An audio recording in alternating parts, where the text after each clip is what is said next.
Welcome viewers. In this video I am going to discuss about the integration of mobile robots and optitrack system.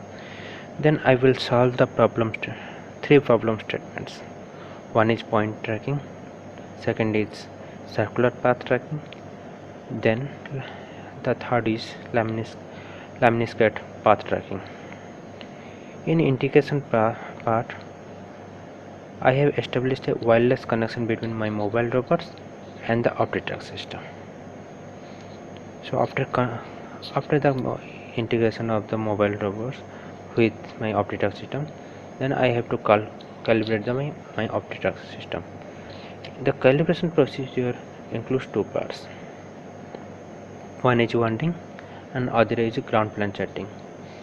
As you see, after winding, camera were calibrated, but the ground plane is not in order. By the help of the calibration square, I have calibrated the ground plane as well. So now we can proceed to the point tracking, the problem statements.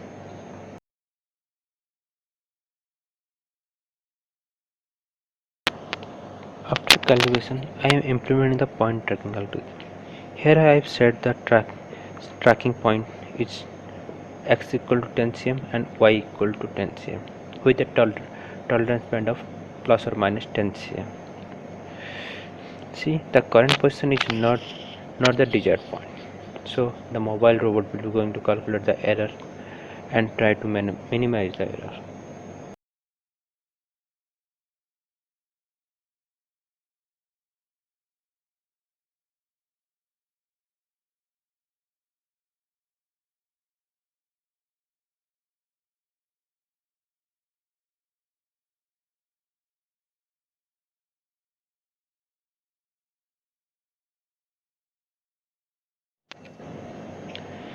So you may going to ask why plus or minus 10 tolerance band, 10 cm tolerance band.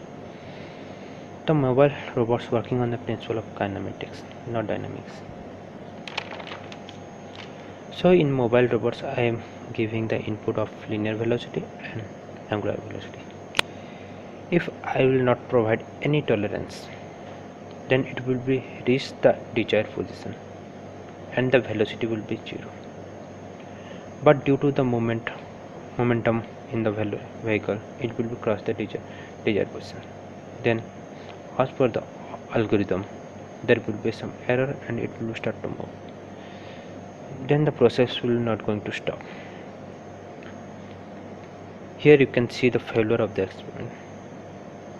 When it reaches the point, it's not stopping and it's rotating on its own axis and the yaw angles changing continuously.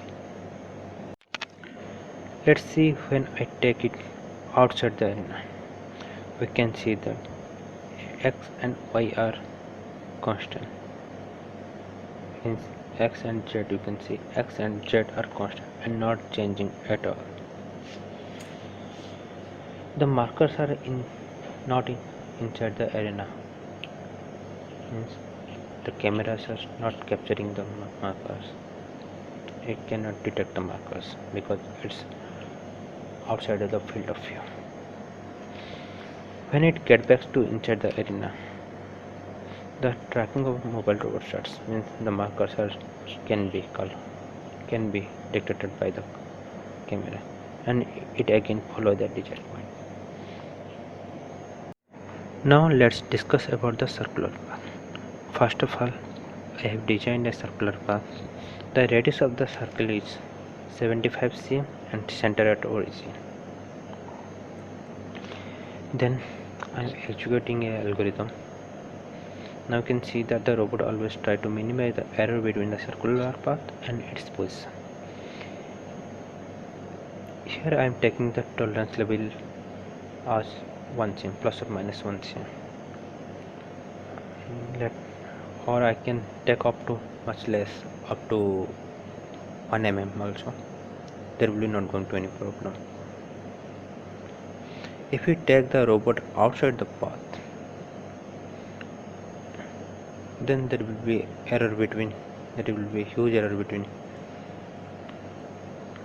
current position and the circular path. So it will try to get back as quick as possible. And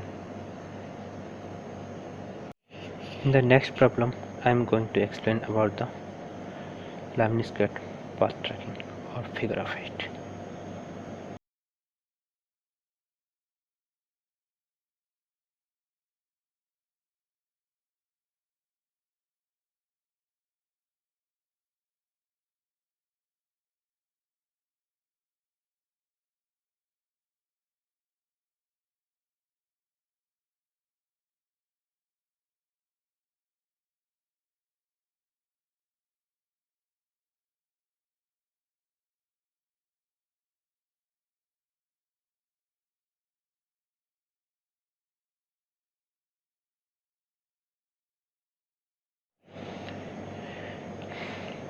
In this problem I am going to discuss about the lemniscate curve. So here I am just taking the lemniscate curve instead of a circular curve, and I am using the same algorithm whatever I used the circular curve. So it starts following the lemniscate curve, and so if you give any disturbance such as the forcefully if you try to take the robot outside the path, so the algorithm it will always try to minimize the error between the desired path and the current position, and it will try to achieve its goal. Means it will try to always minimize its. In my next video we are going to discuss about quadcopters, and we will implement some algorithm in quadcopter. So my mobile robot going to act as a leader and quadcopter as a follower, and the controller algorithm are going to use in their adaptive controllers, so the quadcopter can follow the mobile robots easily.